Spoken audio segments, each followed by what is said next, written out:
बच्चा देती है उसके बॉडी में 5 दिन तक प्रोड्यूस होता है, 3 से 5 दिन तक प्रोड्यूस होता है, और ये बच्चे को सारी बीमारियों से बचाता है। ये इसमें इम्यूनिटी बूस्टर्स होते हैं, 2 तरह की इम्यूनिटी होती है, एक पैसिव होती है, एक एक्टिव होती है। जब हम ऊपर से मेडिसिन देते हैं, एंटीबायोटिक देते हैं, दैट इज एक्टिव इम्यूनिटी। और पैसिव इम्यूनिटी जो होती है, जो शरीर में अंदर से डेवलप होके आती है। एक बच्चा जिसको माँ पूरी तरह से स्वस्थ है और अच्छे से दूध पिला पाती है, वो जिंदगी भर स्वस्थ रहता है, उसको कभी कोई बीमारी नहीं होती है। तो पैसिव इम्यूनिटी को बढ़ाने के लिए, बच्चे को बीमारी ना हो, तो उसके लिए हम कोलेस्ट्रॉम दे सकते हैं। और गाय के दूध का ही क्यों देते हैं कि गाय का दूध और माँ का दूध में करीब करीब एक से कॉन्स्टिट्यूएंट है, तो बॉडी में इजीली एब्जॉर्ब हो जाता है। इसको 2 साल के बच्चे से आप देना शुरू कर सकते हैं। कोलेस्ट्रॉम में इम्यूनिटी बूस्टर के साथ, जैसे प्रसन्न जी से उन्होंने पूछा था, केवल ये इम्यूनिटी बूस्टर ही है? नहीं सर, इम्यूनिटी के साथ ये बहुत सारा न्यूट्रिशन प्रोवाइड करता है, जो एक व्यक्ति को चाहिए। Vitamin, mineral, protein, 37 types of nutrition भी इसके अंदर होते हैं।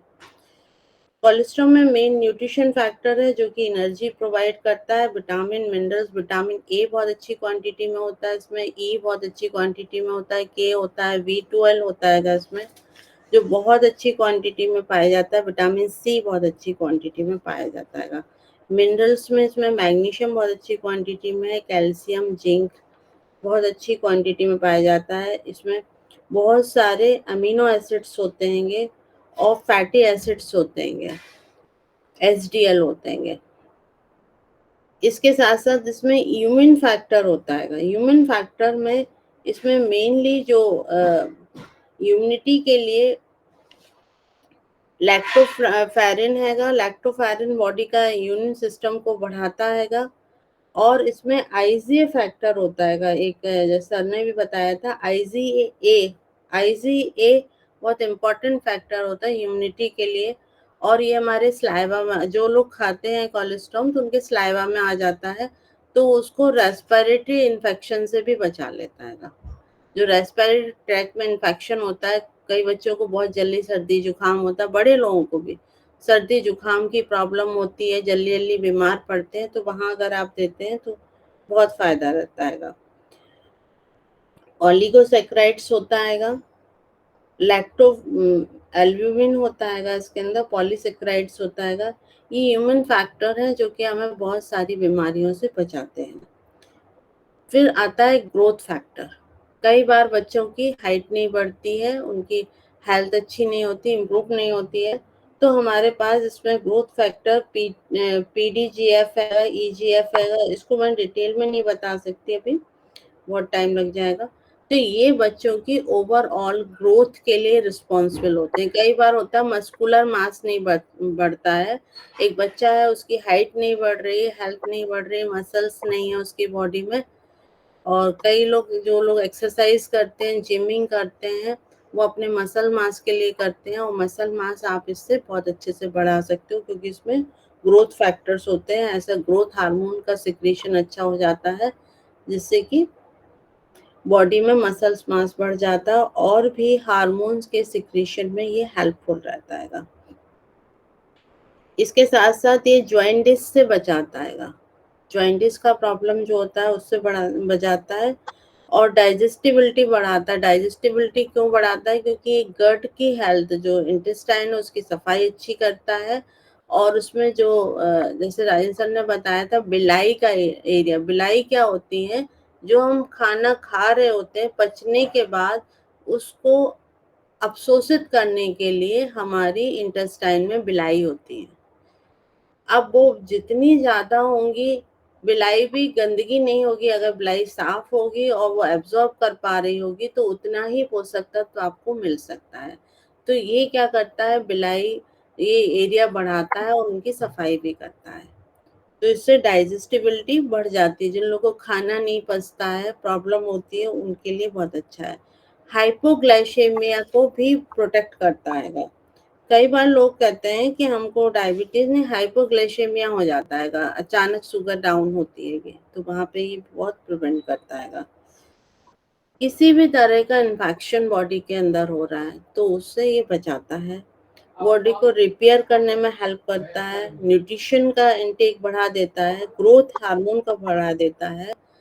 और कई बच्चे होते हैं जिनको याद नहीं रहता है या याददाश्त कमजोर होती है, उनको सब्जेक्ट समझने में दिक्कत आती है, तो यहाँ पे ये डीएचए बढ़ाता है। डीएचए जो होता है जो ब्रेन के डेवलपमेंट में हेल्प करता है, तो डीएचए और जीएच बढ़ा देता है, जिससे कि ब्रेन का डेवलपमेंट अच्छा हो जाता है।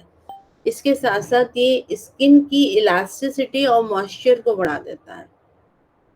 स्किन, कई लोगों की स्किन डल सी होने लगती है, उसमें मॉइस्चर नहीं रह जाता, हाइड्रेशन नहीं रह जाता, ये हाइड्रेशन को बढ़ाएगा, इलास्टिसिटी को बढ़ाएगा, इम्यूनिटी को बढ़ाएगा, और ग्रोथ फंक्शन जितने भी होते हैं वो सारे के सारे अच्छे कर देगा।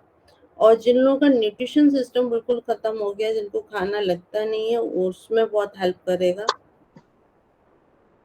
और कई बच्चे होते हैं जिनमें तोतलापन होता है, जल्दी जल्दी बोलना, तो वहां पर भी ये हेल्पफुल होता है, उसको भी हेल्प करता है।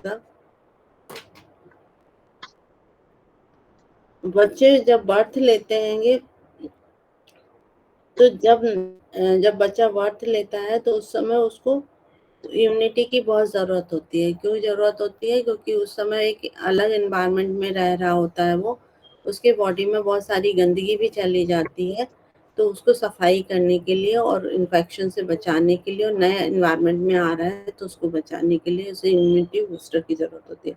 तो ये क्लीन भी करता है और इम्यूनिटी को बढ़ाता भी है, और बच्चे के ब्रेन में ऑक्सीजन की सप्लाई बढ़ा देता है, डीएनए का डेवलपमेंट कर देता है। एक ये प्राकृतिक इम्यूनिटी बूस्टर रहेगा, जो कि पूरी तरह से हमारी बॉडी में न्यूट्रिशन वैल्यू भी बढ़ाता है और इम्यूनिटी को भी बढ़ाता है, और पैसिव इम्यूनिटी को बढ़ाता है, कि अगर आप एक बार बच्चे को दे देंगे और उसकी इम्यूनिटी जब बढ़ जाएगी तो वो लाइफ लॉन्ग उसको काम करेगी। तो ये गट हेल्थ को भी अच्छा रखेगा, रेस्पिरेटरी ट्रैक्ट को भी अच्छा रखेगा, वाइट सेल्स को भी बढ़ा देगा, तो इम्यूनिटी भी बढ़ेगी, ब्रेन की सेल्स को अच्छा करेगा, तो उसकी याददाश्त और उसका ब्रेन का डेवलपमेंट अच्छा होगा, किसी तरह की बीमारियां नहीं होंगी। ये ईश्वर का दिया एक तरह से वरदान है। इसको कोलेस्ट्रॉल सभी बच्चों को और बड़े लोगों को भी देना चाहिए, जिनको सफ़ेद दाग की प्रॉब्लम होती है, वहाँ पर भी ये हेल्पफुल रहता है। केवल किडनी पेशेंट को नहीं देना है इसको, और जैसे सर ने बताया है कि मिल्क प्रोडक्ट से जिनको एलर्जी है उनको मत दीजिएगा। Okay, thank you. कोई और क्वेश्चन उससे रिलेटेड? Yes,